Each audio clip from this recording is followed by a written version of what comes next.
Iba talaga ang sarap ng pagkain pag sama-sama kayo at marami kayong nakikipag-agawan. Magandang araw mga ka-borders! Panibagong araw na naman para sa atin na libre ang ulam. Char! May Munggo. halukayin mo nga, halukayin mo yung Munggo na may paa ng manok. Ayan. oh. Napakasarap. Kung naaalala nyo nga po ay may dumating tayong bisita tapos baligtad ang nangyari. Siya ang tagaluto namin imbis na siya ang pagluto natin.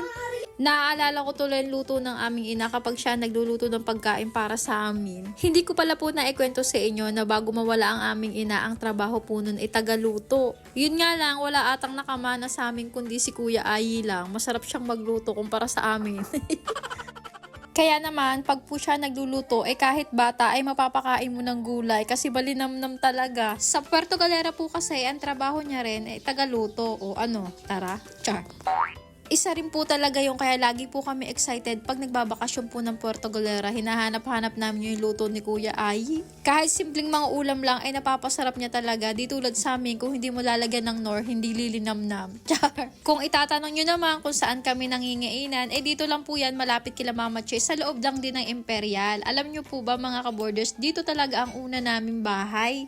Dito na buo ang mga pangarap namin ni Papa Bernard at dito ko na rin isinilang si Kuya Brent at si Mickey Boy. Sa edad kasing 18 years old ang inamagenda nyo tapos si Papa Bernard ay 19 years old. Ayun, nagsipag-asawa na, ang agang lumande. Subdivision po ito at mga row house po ang bahay namin dito na pwede mong lagyan ng taas, pwede mong i-up and down, ganun. Kung itatanong nyo naman po kung bakit kami napalipat ng bahay, mahabang istorya. Char, sige, chika ko sa inyo. Alam naman natin lahat na ang trabaho hindi permanente yan. Yung Panasonic na pinagtatrabahuhan ko ay nagsara, syempre nagbayaran. Nag-isip talaga kami mabuti ni Papa Bernard kung saan namin gagamitin yung perang natanggap ko mula sa akin pinagtrabahuhan. Inisip ko kung buwan-buwan ko lang talaga ipambabayad ng bahay malamang mauubos yun. Kaya ang sabi ko kay Papa Bernard bumili kami ng lupa tapos itirikan namin ng bahay. At least hindi na kami mangungupahan. Tapos, itong bahay na to, kahit papaano, may naipagawa na tayo dito. Ipinasalo ko naman sa kapatid ko, o diba?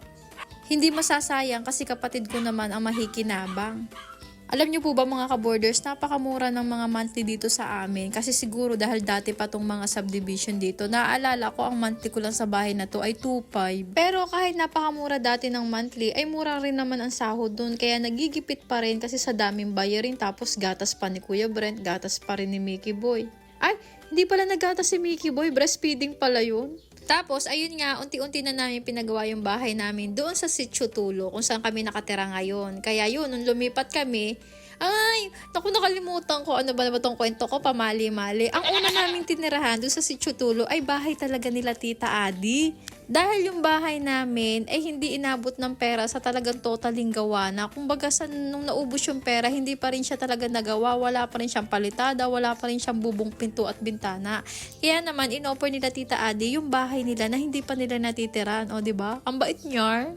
Ang pagkakatanda ko po doon, grade 3 si Kuya Brent, tapos 1 taon lang po nun si Mickey Boy. Nung lumipat kami doon sa bahay ni Tita Adi, pakiramdam ko lang napalayo ako sa kanila kasi nga medyo malayo yun sa loob ng Imperial. Tapos, ayun, din na po nagsimula na pinauntik-untik namin hanggang sa matapos yung bahay na tinitirahan natin ngayon. Napakasarap po talaga sa pakiramdam na yung mga bata dati na walang matirahan at palipat-lipat ng bahay, ngayon may masasabing kanila na.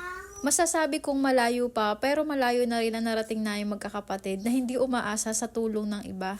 Dahil nga po sa hirap ng aming pinagdaanan, pinagtibay na kami ng panahong magkakapatid. Pero kahit ganun, eto pa rin kami nakatindig.